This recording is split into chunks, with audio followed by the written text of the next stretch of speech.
Hello everyone, subtle sound of the soul में आप सबका स्वागत है। मेरा नाम है मृणालिनी। चलिए देखते हैं आज ईश्वर आपको क्या मैसेज देना चाहते हैं। कलेक्टिव के लिए क्या मैसेज है। जबकि ये कलेक्टिव मैसेज है तो जाहिर सी बात है कि इसमें जो मैसेज है वो कलेक्टिव लेवल पे सबके साथ कहीं ना कहीं किसी न किसी तरीके से रेजोनेट करता होगा। तो आपको जिस तरह से रेजोनेट करता है वैसे लीजिए, और जितना रेजोनेट करता है उतना ही लीजिए। स्पेसिफिक अगर कोई इंफॉर्मेशन अगर यूनिवर्स देना चाहते हैं तो हो सकता है वो किसी स्पेसिफिक पर्सन के लिए हो और जेंडर स्पेसिफिक नहीं है, स्पेसिफिक पुरुषों के लिए महिलाओं के लिए नहीं है। और अगर मैं फेमिनिन जेंडर में बोलती हूँ इसलिए क्योंकि मैं एक औरत हूँ, जाहिर सी बात है, तो मुझे वो कंफर्टेबल लगता है बोलने में। स्पेसिफिक जहाँ मैं एनर्जी की बात अगर करूँगी, स्पेसिफिक मैस्कुलिन एनर्जी या फेमिनिन एनर्जी की बात करूँगी, तो हो सकता है वो आपके लिए वैसे हो रेजोनेट हो। और टाइमलेस रीडिंग से आपको जब भी रेजोनेट करता है आप उसी हिसाब से क्लेम कर सकते हैं। यानी कि आज अपलोड इमीडिएटली अपलोड हुआ है, जब आप देख रहे हो तब भी आपको रेजोनेट कर सकता है। अगर अपलोड होने के कुछ दिनों महीनों बाद भी देख रहे हो तो भी आपको रेजोनेट करता है तो भी ठीक है। जब जिसको जो मैसेज पाना होता है उसको उसी टाइप पे ही मिलता है। अच्छा यूनिवर्स, प्लीज बताइए कलेक्टिव के लिए आज क्या मैसेज है, किस तरह की एनर्जी है। Thank you.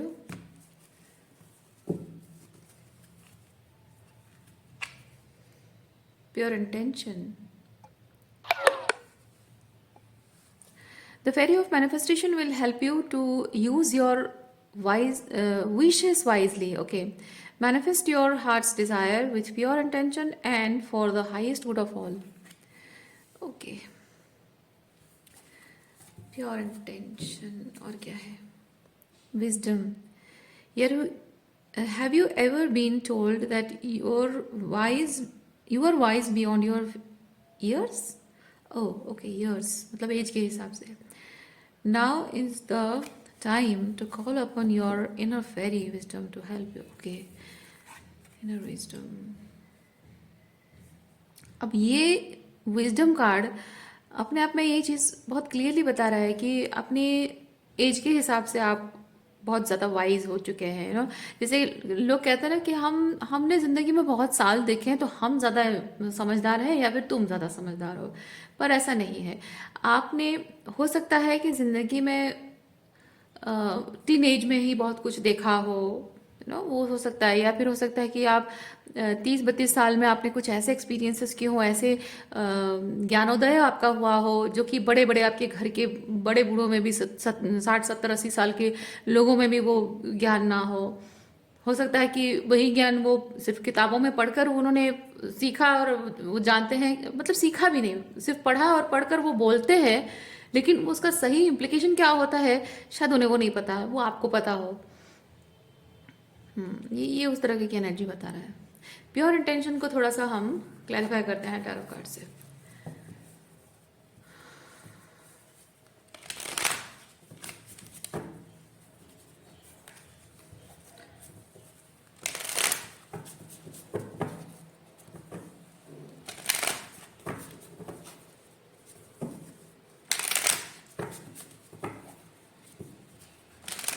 Oh I C.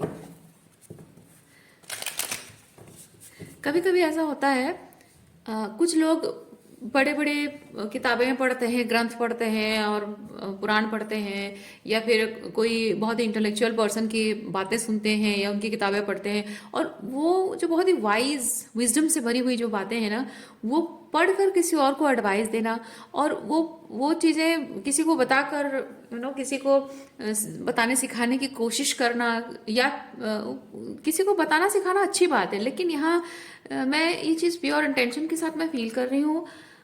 Somebody around you जो कि ऐसी बड़ी बड़ी ज्ञान की बातें जानते हैं और इन्हीं ज्ञान की बातों को आपको कंट्रोल करने के लिए इस्तेमाल करते हैं।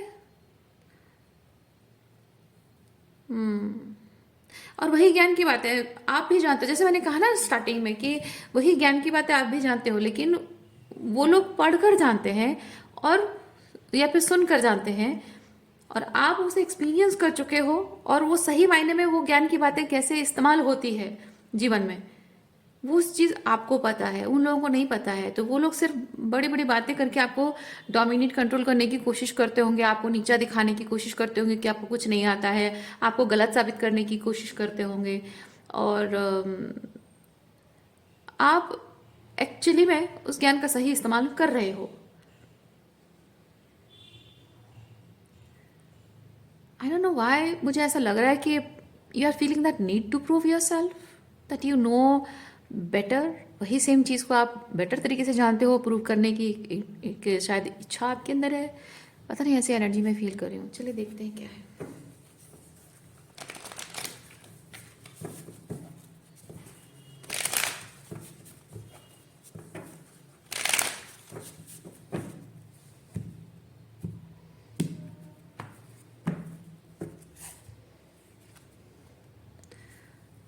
3 of Swords,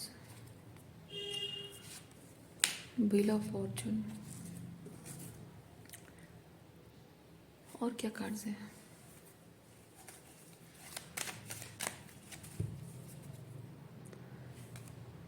okay, page of cups,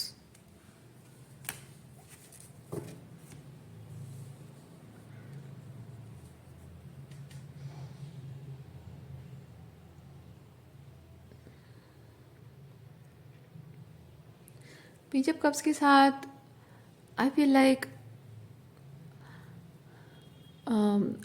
आप liking liking page of cups के साथ I am hearing a word liking.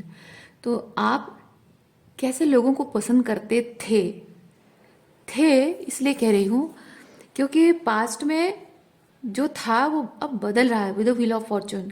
यानी अतीत में आप कैसे टाइप के लोगों को पसंद करते थे, आपकी लाइकिंग कैसी थी, वो आपके लिए 3 ऑफ सॉर्ड्स मैनिफेस्ट करता था।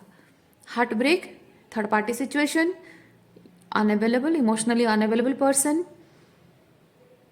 ओके, कोई नॉन कमिटल पर्सन। तो आपकी लाइकिंग जो थी वो शायद सही अलाइनमेंट में नहीं थी, इसलिए आप 3 ऑफ सॉर्ड्स को मैनिफेस्ट करते थे। पर अब वो चीज़ बदलने जा रही है या बदल रही है, आप उस एनर्जी को शायद सेंस कर पा रहे हैं। Okay,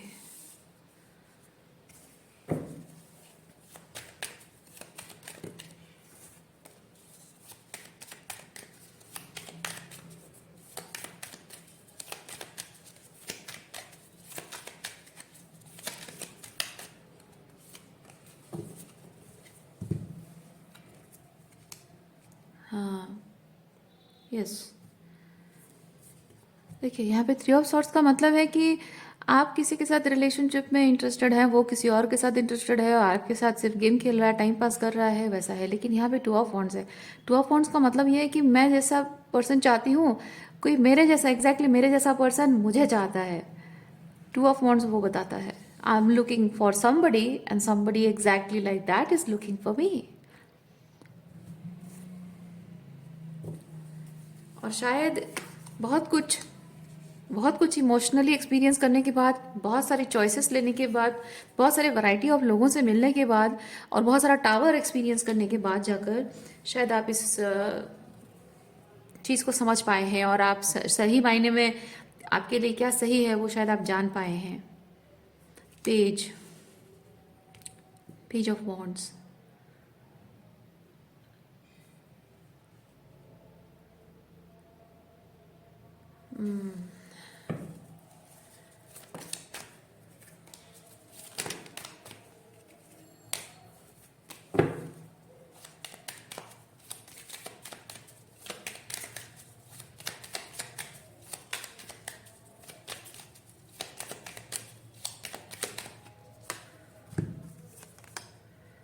the star, 2 of swords, with the star and 2 of swords। नीचे बॉटम में डेक में आया है नाइट ऑफ कप्स। या बेसिकली कोई ऐसा व्यक्ति जो शायद आपके लिए अवेलेबल ना हो, शायद आपके टाइप का ना हो, and you are not able to see that. और आपकी स्टार के साथ है आपकी बहुत सारी एक्सपेक्टेशंस हैं, बहुत सारी विशेस हैं आपकी, और उन विशेस के हिसाब से आपकी इच्छा फुलफिल नहीं हो रही थी। फिर भी आपने आंखों पर पट्टी बांध ली थी, ये सोच करके कि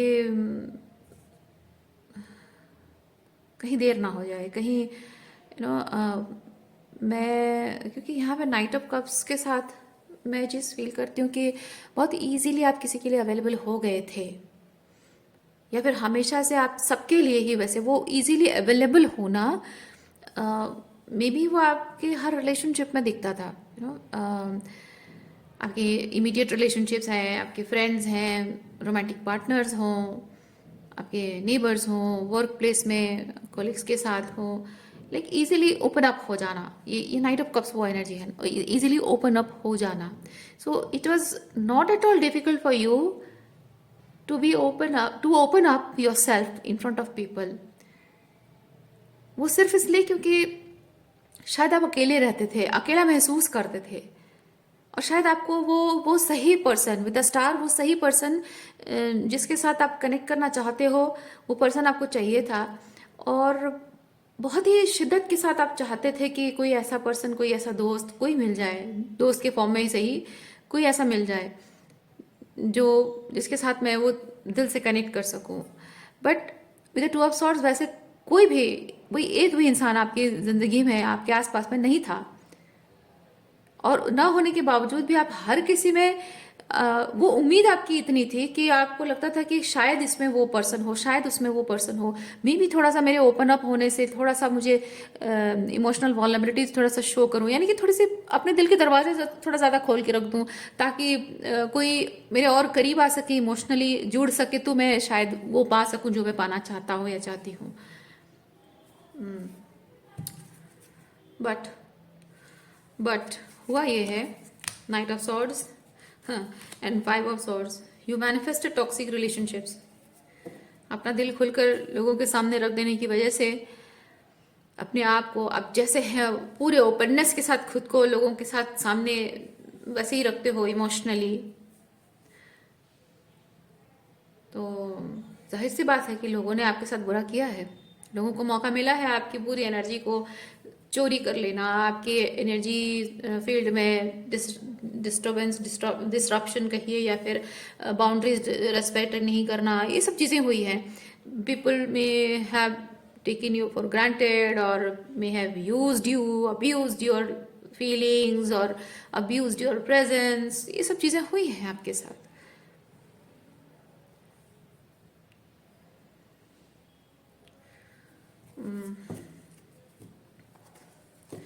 और ये सब चीज़ें हमेशा से जो आपके साथ होती रही है, ऐसा क्यों होता रहा है? चलिए देखते हैं उसका रूट कॉज क्या है।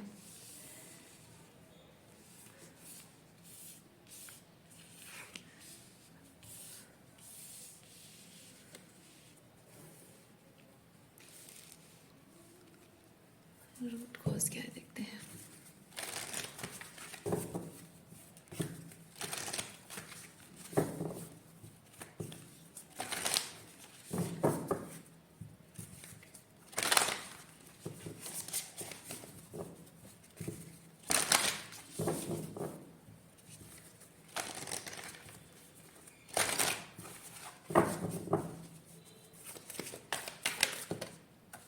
Thank you.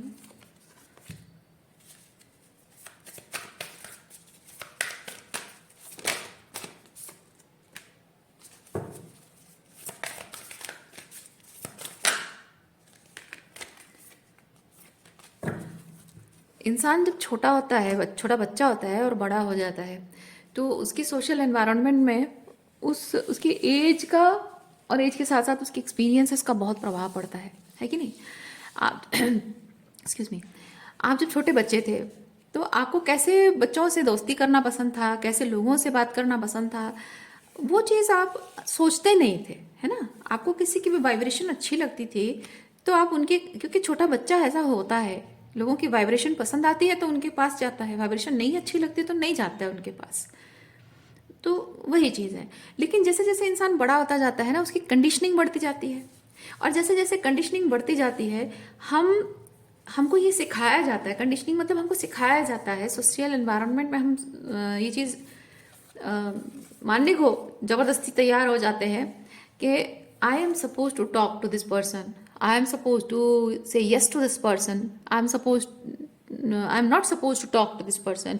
और हो सकता है बचपन में आपको हमेशा रेस्ट्रिक्ट किया गया हो कि आप घर, मतलब होता है ना कि आपके नेबरहुड में ज़्यादा नहीं जा सकते हो, या फिर आप अपने अंकल आंटी जो आपके कजिन्स हैं उनसे ज़्यादा मिलना जुलना नहीं है, थोड़ा ठीक ठाक बात करना है for the sake of formality. और आपके कभी चाचा मामा के घर नहीं जा सकते हो, कभी मौसी के यहाँ जा नहीं सकते हो।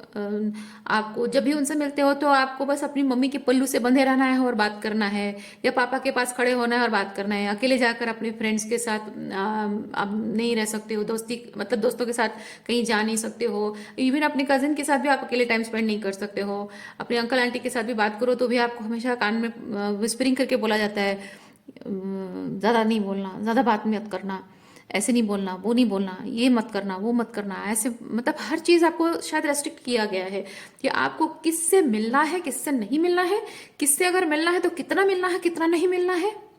ठीक है, ये चीज़ें आपको बताई गई हैं, आपको जैसे कि रेस्ट्रिक्ट किया गया है, तो तुम्हें इससे बात करनी चाहिए, पर आपको उसकी वाइब्रेशन अच्छी नहीं लग रही है, फिर भी आपको बोला जा रहा है आपको बात करनी है, तो आप जबरदस्ती बात करते हो। जिसकी वाइब्रेशन आपको अच्छी लगती है, तो हो सकता है आपके पेरेंट्स को उनकी वाइब्रेशन अच्छी नहीं लगती हो। तो मतलब उसका मतलब ये नहीं है कि आप गलत इंसान को चूज कर रहे हैं। इसका मतलब ये है कि अगर आपको किसी की वाइब्रेशन पसंद है, तो हो सकता है कि आप जबकि गुड वाइब्रेशन में है, गुड गुड एनर्जी में है, तो वो गुड एनर्जी वाला पर्सन हो सकता है।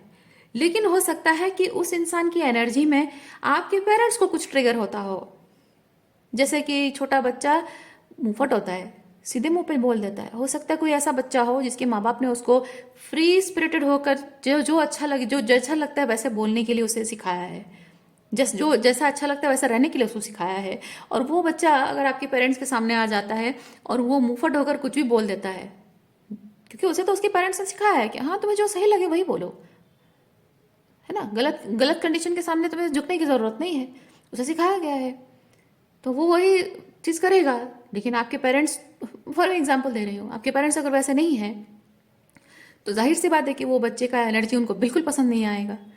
बड़ा मुंहफट बच्चा है, बड़ी चंट लड़की है ना। और आपकी दोस्त है तो आपको कहेंगे कि तुम्हारी दोस्त मुझे बिल्कुल अच्छी नहीं लगती है, क्योंकि तुम्हारी दोस्त मतलब वो कुछ ऐसे तरीके से बहुत मासूमियत से कुछ ऐसा बोल देगी कि आपके पेरेंट्स को लगेगा कि वो मुझे इगोटिस्टिक कह रही है। हालांकि उसने इगोटिस्टिक कहा नहीं होगा, लेकिन उसके बातों से आपके फादर को या मदर को वो चीज़ ट्रिगर हो जाएगी, क्योंकि वो बच्चा बड़े ही इनोसेंस के साथ कुछ ऐसा बोलेगा जिससे ये जाहिर करेगा कि whatever you are saying uncle और आंटी, आप गलत कर रहे हो या गलत कह रहे हो, आपका ये एटीट्यूड ठीक नहीं है। वो इनडायरेक्टली उसका मीनिंग वो निकलता है ना। तो आपको वो फ्रेंड पसंद है क्योंकि वो जैसा है आप वैसा रहना चाहते हो, क्योंकि वो ऑथेंटिक है, आप भी ऑथेंटिक में रहना चाहते हो, फ्री स्पिरिटेड होकर जैसा चाहे जीना, जैसा चाहे बोलना।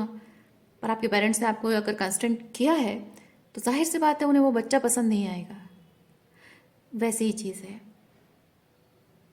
और आपको फैमिली मेंबर्स के साथ भी अगर मिलने जुलने नहीं दिया जाता है, अपने पसंद की चॉइसेस दोस्ती करने नहीं दी जाती, उसका कारण यही है क्योंकि whenever you are dealing with a person जो स्पेसिफिकली पैथोलॉजिकली नार्सिसिस्ट है, या फिर नार्सिसिस्टिक टेंडेंसीज उसमें है, या फिर कोई ऐसा पर्सन जो कि अपने आप के साथ ही अलाइनमेंट में नहीं है, उसमें बहुत सारी इन्फेरिटी कॉम्प्लेक्स है, बहुत सारी इश्यूज हैं, बहुत एंगर इश्यूज है, ईगो इश्यूज है बहुत सारी, तो उसमें क्या होता है कि वो कहीं ना कहीं आपके थ्रू सोसाइटी में लोगों में एक्सपोज हो जाएगा।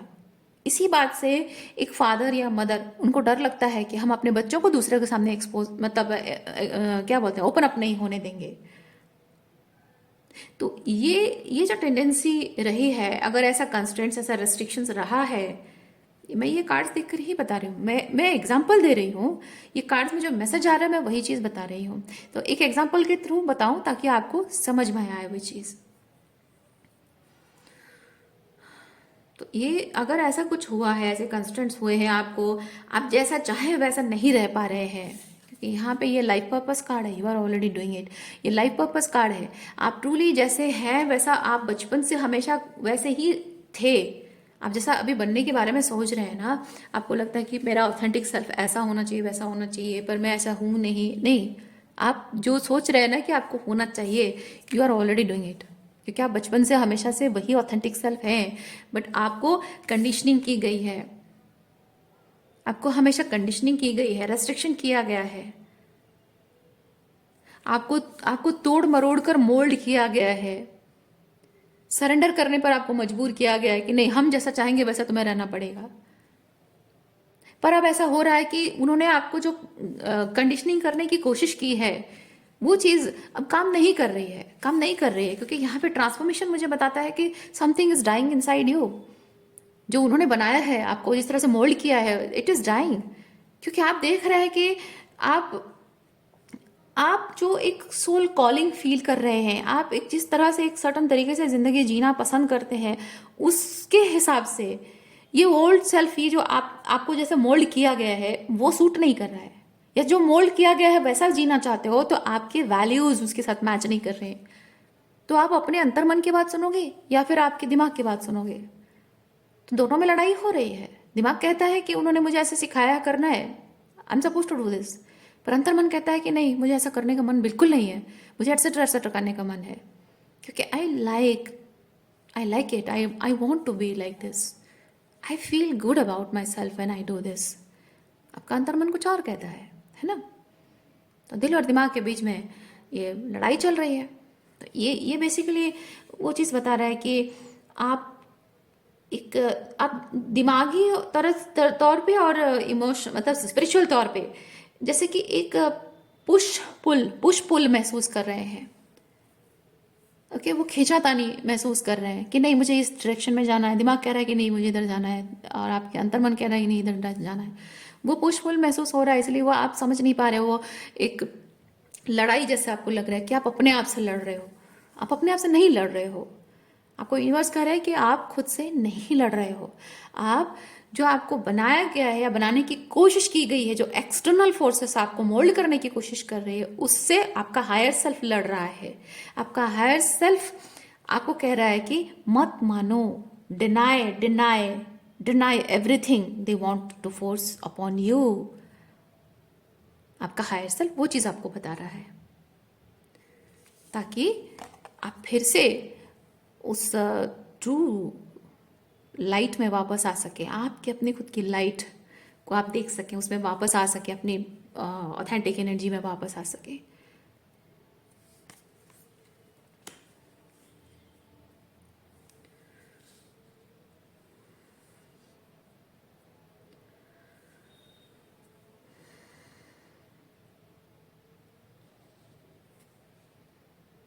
और ये जो हमेशा आपको कंडीशनिंग की गई है ना कि तुम्हें ऐसा, you are suppose to be like this और that, you are suppose to, okay battery बहुत कम है मेरे फ़ोन में, you are suppose to talk like this, you are suppose to be like this, वो जो सिखाया गया, आपको ज़बरदस्ती मोल्ड करने की जो कोशिश की गई है, वो बहुत बहुत ज़्यादा मतलब फोर्सफुल रहा है।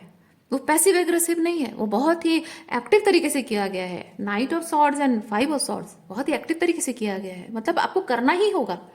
ऐसा नहीं, पैसिव एग्रेसिव का मतलब होता है आपको टॉन्ट एंड टीज किया गया है, हंस हंस कर बोलकर, मतलब मीठी मीठी मीठी बातों के अंदर कड़वा करेला है ना, मतलब कड़वाहट वाली बातें मीठी चाशनी खोलकर बोली गई है, वो पैसिव एग्रेसिव है। लेकिन ये बहुत ही एक्टिव एनर्जी है, मतलब एक्टिव तरीके से, मतलब कि नहीं आपको करना ही पड़ेगा, मानना ही पड़ेगा, ना मान के जाओगे कहाँ तुम। हम चाहते हैं तुम्हें ऐसे ही रहना होगा, और हमारे साथ रहना है तो तुम्हें ये करना पड़ेगा। और आप उनके साथ रहने के लिए मजबूर हुए हैं, क्योंकि आप एक छोटे बच्चे थे, आपको एजुकेशन का टाइम था, आप उन पर फाइनेंशियली डिपेंडेंट थे, आपकी खुद की नौकरी नहीं थी, अपने लाइफ के बारे में आप कुछ भी सॉर्टेड नहीं थे, आप खुद भी श्योर नहीं थे कि आपको आगे करना क्या है, और करना भी है तो भी कैसे करूं, क्योंकि ये इतने बड़े बड़े लोग हैं फैमिली में, फादर एंड मदर, ये जिंदगी का निर्णय लेने वाले लोग हैं, तो मैं कुछ चाहूं उसका कुछ मायने है भी या नहीं है।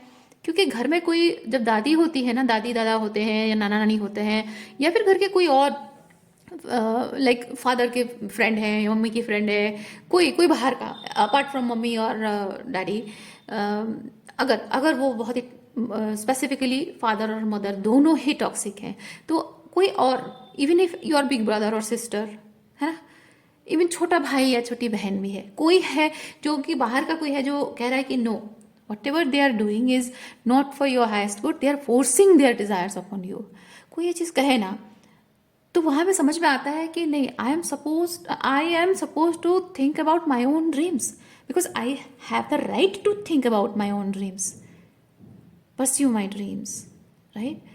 वो बताने वाला कोई नहीं होता है, तो वहां पे इंसान मजबूर हो जाता है सोचने के लिए कि क्या मेरे सपने कुछ मायने नहीं रखते हैं, मेरी बहुत इच्छाएं हैं, मेरा बहुत सपना है कि मैं ये करूँ वो करूँ, लेकिन मेरे उन सपनों के लिए इस घर में, इस परिवार में, लोगों के दिलों में कोई जगह नहीं है। ये सपना जब मेरे दिल में है, वो सिर्फ मेरे दिल में किसी कोने में है। यहाँ तो इस घर में ना मेरे पापा की, ना मम्मी की, ना किसी इस घर में किसी भी जगह पे मेरे उन सपनों की, मेरी इच्छाओं की कोई जगह ही नहीं है, मेरे डिसीजंस की, मेरे वैल्यूज़ की कोई जगह ही नहीं है। इवन इफ आप जब बड़े भी हो जाते हो, आपको शादी करनी है, उसके लिए भी आपकी इच्छाओं की कोई मायने नहीं होती है। आप किसी लड़की को पसंद करते हो, है ना, किसी लड़के को पसंद करते हो, कोई जगह नहीं होती है। इवन इफ आपकी जब फोर्स की हुई शादी भी अगर टूट जाती है, आप वो रिश्ता छोड़कर आना चाहते हो, तब भी आपको फोर्स किया जाता है कि नहीं नहीं नहीं नहीं नहीं, तुम्हें अपने उस हस्बैंड के साथ रिश्ता निभाना पड़ेगा, क्योंकि सोसाइटी में हमारी इमेज है, रेपुटेशन है, लोग क्या कहेंगे, बदनामी होगी, है ना, बोझ बनकर तुम हमारे ऊपर जिंदगी भर रहोगी। आपको डिवोर्स भी लेना नहीं देते हैं, अगर छोड़ के हस्बैंड को आ गए हो तो भी आपको डिवोर्स लेना नहीं देते हैं, नहीं हम तो नहीं होने देंगे।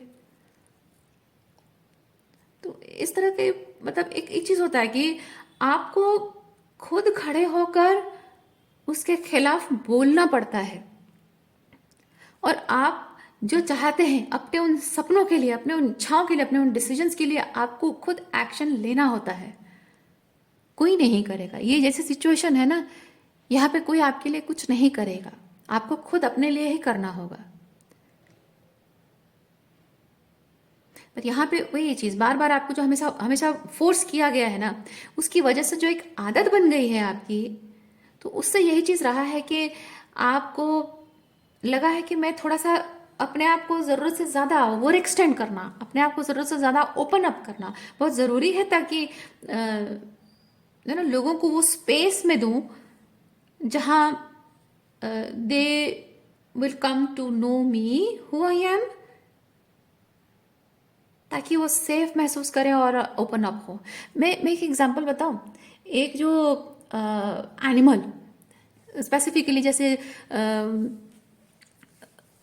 एनिमल्स जो वुंडेड होते हैं, हर्ट होते हैं, जैसे कि स्ट्रे डॉग है या कोई पेट डॉग है, या फिर जंगल का कोई एनिमल है जो कि वुंडेड है, तो उसको उसको जब एनिमल रेस्क्यूअर्स लेकर आते हैं, तो कैसा होता है ना कि वो एक वुंडेड है, वो जाहिर सी बात है, वो जानवर है, वो कोई इंसान नहीं है जो हम उसके साथ बात करें और उससे कहें कि भाई तुम्हारा ये जो प्रॉब्लम है, ये जो तुम्हें तकलीफ है, ऊंड है, इसको ट्रीट करना जरूरी है, तो उसको ट्रीट करने के लिए आपको हमारे साथ आना होगा। ये इंसान को कहेंगे तो इंसान आएगा, पर वो कुत्ता है, वो एक जानवर है ना, तो जानवर जाहिर सी बात है, we can not talk to them, और वो जानवर है तो जानवर की तरह बिहेव करेंगे, क्योंकि उनको डर लगता है, क्योंकि कम्युनिकेशन गैप है। तो उसमें ये होगा कि वो कंसिस्टेंटली दांत दिखाते रहेंगे, गुर्राते रहेंगे, और अपनी तकलीफ के बाद भी आपको नाखून दिखाने की भी कोशिश करेंगे, है ना। फिर भी आपको वो ओपननेस उस एनिमल को दिखानी होती है, अगर वो उतना हिंसक नहीं है तो, है ना, उतनी ओपननेस दिखानी होती है कि वो आप पर भरोसा कर सके। कभी कभी ऐसा होता है कि कुछ रेस्क्यूअर्स थोड़ा सा रिस्क ले लेते हैं, और यकीन मानिए आप जिन लोगों से डील कर रहे हैं, जिन लोगों की ये परवरिश भी आपको मिली है, ये लोग वैसे ही वुंडेड लोग हैं। I am talking very serious things. सोचो, इमेजिन करो कि आप जिन लोगों से डील कर रहे हो, जो जो आपके ये पेरेंट्स हैं, या फिर जो 5 of swords and 9 of swords की एनर्जी में जो लोग हैं, ये वही लोग हैं, ये वैसे ही लोग हैं जो वुंडेड हैं, उनके घाव ताजा हैं, वो सूख नहीं रहे हैं। क्यों? क्योंकि वो इमोशनल स्कार, इमोशनल वुंड जो उनके हैं, उस पर वो हीलिंग करेंगे तभी जाकर वो सूख जाएगा, यानी कि वो इमोशंस हील हो जाएंगे, राइट। पर वो उस पर काम करना नहीं चाहते हैं, वो उस पर हीलिंग करना नहीं चाहते हैं, क्योंकि वो जो इमोशनल वुंड उनकी लाइफ में है वो कहीं ना कहीं अपने आप को विक्टिमाइज करते हैं, और अपने आप को विक्टिमाइज करके अपने पेन को ग्लोरीफाई करते हैं, अपने अपने साथ जो हुआ उस चीज को ग्लोरीफाई करते हैं कि देखो मैं कितना कितना बड़ा दिल है मेरा, कि मैंने इन सब के लिए इतना कुछ किया फिर भी इतनी तकलीफ दे रहे हैं, और कितना अच्छा इंसान हूं कि मैं ये सब कुछ सह रहा हूं, फिर भी मैं उनके लिए कर रहा हूं, अपने अपने उस तकलीफ को ग्लोरीफाई कर देते हैं। मैं कितना महान हूँ, कितना ग्रेट हूँ, मेरे साथ इतना कुछ होने के बाद भी मैं कर रहा हूँ, इस सबके लिए जी रहा हूँ, इतनी मेहनत कर रहा हूँ, अपने दुख को साइड में रख के सबका अत्याचार सह रहा हूँ। तो ये जो ग्लोरिफिकेशन होता है ना, उससे ईगो बूस्ट होता है इंसान का, ठीक है। और ये चीज जब ये लोग करते हैं, आप उनके साथ जब जुड़े हो, तो ये इन लोगों का इंटेंशन यही है कि उनका, क्योंकि आप उनके बच्चे हो, या फिर उनके स्पाउस हो, या फिर भाई बहन हो, या फिर आपकी उनके प्रति वो जो ओपननेस है, वो जो हीलिंग एनर्जी, आप जब इमोशनली ओपन होते हो या एनर्जेटिकली ओपन होते हो, तो वो जो हीलिंग एनर्जी आपके अंदर है वो बहुत ही प्योर है, बहुत ही प्योरिटी के साथ, आप पूरे प्योर इंटेंशन के साथ उनसे जोड़ते हो, तो वो बहुत ही हीलिंग प्रोवाइड करती है उनको। तो इसलिए इन लोगों का है कि दुनिया भर में सब लोगों ने हमें सताया, दुख दिया, लेकिन हम बहुत महान इंसान हैं, बहुत अच्छे इंसान हैं, इसलिए हम सब कुछ सहते रहे और सबके लिए करते रहे। लेकिन एक तुम हो, सिर्फ एक तुम हो जिस पर हम अपने सारे ये जो दुख और तकलीफ का सारा बोझा हम डालेंगे। You are suppose to be that saviour और दैट रेस्क्यूअर और दैट फादर फिगर और that mother figure for us. ये लोग, अस मतलब ये लोग, ठीक है। इन लोगों का ऐसा मानना है कि तुमको वही बनना है, तुमको वही father figure, rescuer, mother, father जो भी है, लाइफ सेवियर, वो बनना है तुम्हें, क्योंकि हम जिंदगी भर ऊन्स को लेकर जीते रहे हैं और अपनी ऊन्स को हम हील नहीं कर सकते हैं, क्योंकि हीलिंग का प्रोसेस बड़ा पेनफुल होता है। तो हमको हमेशा ईगो बूस्ट करना है। तो हम चाहते हैं कि तुम हमें सर आंखों पर बिठाओ, हमारे सारे नखरे उठाओ। हम चाहे कितने भी टॉक्सिसिटी शो करें, लेकिन जब हम तुम्हारे पेरेंट्स हैं तो तुम्हें सहना होगा। हम चाहे कितनी भी टॉक्सिसिटी शो करें, कितना भी तुम्हारे साथ टॉक्सिक बिहेव करें, लेकिन हम सच एंड सच सिचुएशन के विक्टिम हैं, इसलिए you are suppose to tolerate us. तुम एक बेटा होने के नाते, बेटी होने के नाते, पति या पत्नी होने के नाते तुम्हें यह सहना होगा। मेरे लाइफ में मैंने मैं अपनी बात नहीं कर रही, एग्जाम्पल दे रही हूँ। मेरे लाइफ में मैंने अपने माता पिता को खोया है, इसलिए मैं जो नखरे टेंट्रम करूंगी तुम्हें सहना होगा। मैंने अपनी ज़िंदगी में, अपने लाइफ में कभी अपने करियर के लिए, मतलब अपने अपने परिवार के लिए अपने करियर को सेक्रीफाइस किया है, इसीलिए मैं जो भी गुस्सा, मेरा फ्रस्ट्रेशन है, जो भी कॉम्प्लेक्स फीलिंग है, जो भी अपने आप को लेकर इन्फीरियर फील कर रहा हूँ या कॉन्फिडेंस की कमी है, वो सब का जो गुस्सा है वो मैं तुम पर उतारूंगा, जैसा चाहूँ वैसा तुम्हारे साथ बिहेव करूंगा। आप वो डिजर्व नहीं करते हैं, बिल्कुल डिजर्व नहीं करते हैं। जिंदगी भर उनके ऐसे एग्जाम्पल देने को बहुत कुछ हो जाएगा, ठीक है। जिंदगी भर उनको लोगों ने सताया, लोगों ने परेशान किया, मम्मी पापा ने उनकी खुशी से उनके हिसाब से जिंदगी जीने नहीं दी है। या फिर कभी कभी ऐसा होता है कि उनको बहुत ज़्यादा स्पॉइल भी किया जाता है। कोई बच्चों को बहुत ज़्यादा पेरेंट्स स्पॉइल करते हैं, और वो बच्चे बड़े होने के बाद ना वो चाहते हैं कि उनका पार्टनर भी उनको वैसे ही स्पॉइल करके रखे, सर आंखों पर बिठा के रखे उनको। पर ऐसा नहीं होता है पार्टनर पार्टनर की तरह होता है। पार्टनर माँ या पिता नहीं बन सकते हैं कि आपके सारे टेंट्रम सहेंगे। वो टेंट्रम सहने के लिए नहीं आए हैं, आपके माता पिता की कमी पूरी करने नहीं आए हैं। आपके साथ एक हेल्दी रिलेशनशिप, बाकी की जिंदगी गुजारनी है उन्हें। तो वही चीज़ है। तो यहाँ ऐसे लोगों से आप डील कर रहे हैं, ऐसे किसी पर्टिकुलर इंसान से डील कर रहे हैं जो कि चाहते हैं कि हम जो भी करें किसी सिचुएशन के हम विक्टिम हैं, हमारे साथ ये गलत हुआ है, मेरे साथ ये अन्याय हुआ है, भगवान ने मेरे साथ ये अन्याय किया है, मेरे जीवन में ये कमी है, अपने अपने आप को लेकर भी कुछ इन्फीरियरिटी कॉम्प्लेक्स है, तो भले ही वो डायरेक्ट मुंह से ना बोले, लेकिन अपनी इन्फीरियरिटी कॉम्प्लेक्स को लेकर भी लोग प्रोजेक्ट करते हैं कि मैं फ्रस्ट्रेटेड हूँ लाइफ में क्योंकि मेरा ये प्रॉब्लम है, वो प्रॉब्लम है, तो मेरा इस फ्रस्ट्रेशन का जो भी गुस्सा निकलेगा वो तो जाहिर सी बात है निकलेगा ही, क्योंकि जिंदगी भर ये चीज मुझे हॉन्ट करती रहेगी और जिंदगी भर का इस गुस्सा निकलता रहेगा। तो पत्नी होने के नाते या पति होने के नाते तो मैं सहना होगा, मेरा बेटा होने के नाते या बेटी होने के नाते तो मैं सहना होगा। No, you are not suppose to. आपको इसीलिए बताया जा रहा है कि डोंट डू इट। जो लोग आपको कह रहे हैं यू आर सपोज टू, तो सिर्फ इसलिए कह रहे हैं क्योंकि वो खुद को हील नहीं कर पा रहे हैं, हील करना चाहते नहीं हैं, क्योंकि हीलिंग का प्रोसेस पेनफुल होता है।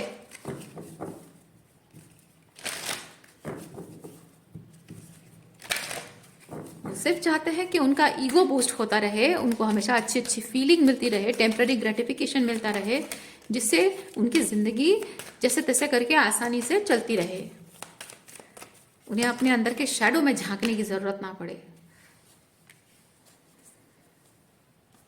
एनर्जेटिक प्रोटेक्शन की जरूरत है आपको, इन लोगों से कंप्लीटली डिटैच होना है, एनर्जेटिक प्रोटेक्शन की आपको जरूरत है।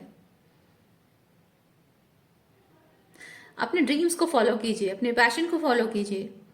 आपके हाईएस्ट गुड के लिए जो चीज है आप खुद जानते हैं, यू नो। आपको किसी को बताने मतलब कोई आपको बताए नहीं, किसी को जरूरत नहीं है आपको कि कोई आपको आकर बताए।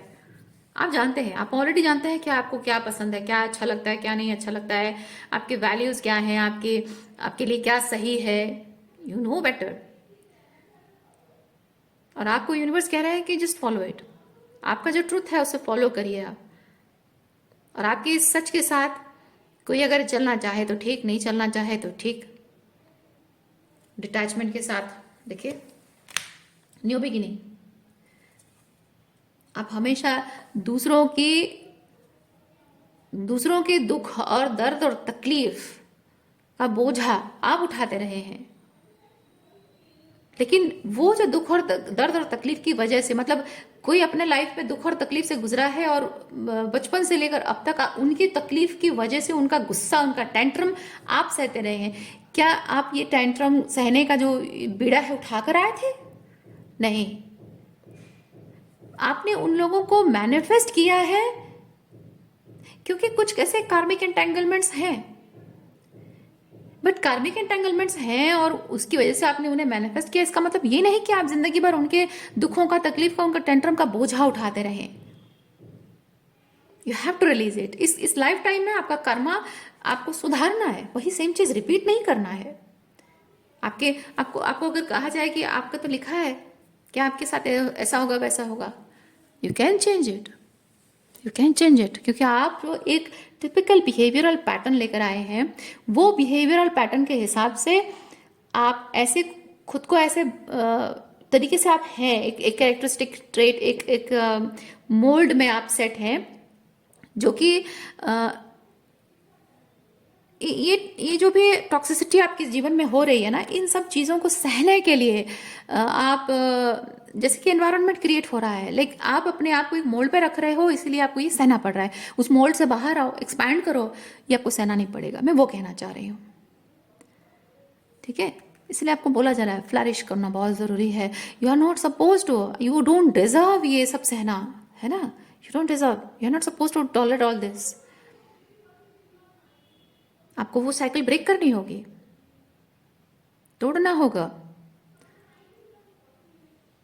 जैसा आप चाहें वैसे आपको अपने सपनों को सजाना होगा। Protect your dreams, protect your dreams. देखिए, मैनिफेस्टेशन है। देखिए, लोगों के साथ रिलेशनशिप में आपका भी कुछ अटैचमेंट है उनके प्रति, इसीलिए उनकी जो टॉक्सिसिटी है उसका प्रभाव आप पर पड़ रहा है। पर आपको ज़रूरत है कि उनके प्रति अपने अटैचमेंट को छोड़कर अपनी खुद की लाइट को आपको एम्ब्रेस करने की ज़रूरत है, ताकि आप अपने जीवन को एक नई शुरुआत दे सकें। सही मायने में आपको जैसे जीना है, जीना चाहते हैं या फिर जीना डिजर्व करते हैं, उसे मैनिफेस्ट करने के लिए ज़रूरी है आपको अपने लाइट को एम्ब्रेस करना।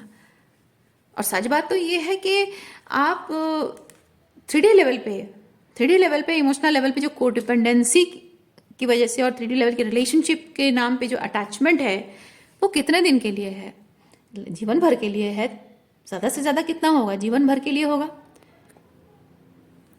पर वो भी कहाँ आप लेकर जाएंगे? नहीं, ये जीवन जब खत्म होगा तो ये भी यहीं रह जाएगा। लेकिन आपका जो स्पिरिचुअल असेंशन हो रहा है, इस चीज़ से आप में जो स्पिरिचुअल अपग्रेडेशन आ रहे हैं, वो सोल लेवल पे जो असेंशन है, वो असेंशन की एनर्जी लेकर आप अपनी लाइफ को बदल सकते हो। मैं अगले जन्म की बात नहीं कर रही हूँ, मैं कह रही हूँ इसी लाइफ टाइम में आप अगर ये सोल पैटर्न चेंज कर देते हो ना, तो आप इन सब जंजालों से, इन सब टॉक्सिसिटी से रिलीज मतलब फ्री हो जाओगे, लिबरेट हो जाओगे। मैं नहीं कह रही हूँ कि रिलेशनशिप्स का जो ड्यूटी रिस्पॉन्सिबिलिटी नहीं निभाना है, उससे रिश्तों के प्रति आपकी जो जिम्मेदारी से आप मुकर जाओ, मैं नहीं कह रही हूँ। रिश्तों को निभाना एक अलग चीज़ है, जिम्मेदारी से मुकरना एक अलग चीज़ है। लेकिन जो जिम्मेदारी नहीं है लेकिन आप पर थोपी गई है और आप पर्पसफुली, आपकी जो लाइफ होनी चाहिए उससे आपको रोकने के लिए जबरदस्ती जिम्मेदारी थोपी गई है, वो कार्मिक एंटेंगलमेंट है। तो आप निभाओ, जितना आपसे हो पा रहा है अपनी जिम्मेदारी निभाओ। लेकिन जिम्मेदारी निभाने के लिए आप अपने सोल पर्पस को छोड़ नहीं सकते हो, और सोल पर्पस के नाम पे आप अपनी जिम्मेदारियों से मुंह नहीं मोड़ सकते हो। जितना दोनों में बैलेंस मेंटेन कर सकते हो, वो आपकी स्किल है, वही आपका टैलेंट है, वही आपकी क्रिएटिविटी है। आज के लिए इतना ही है। उम्मीद करती हूँ इस रीडिंग से आपको कुछ क्लैरिटी मिली हो। मैं आपको नेक्स्ट रीडिंग में मिलती, इतना ख्याल रखिए। बाय।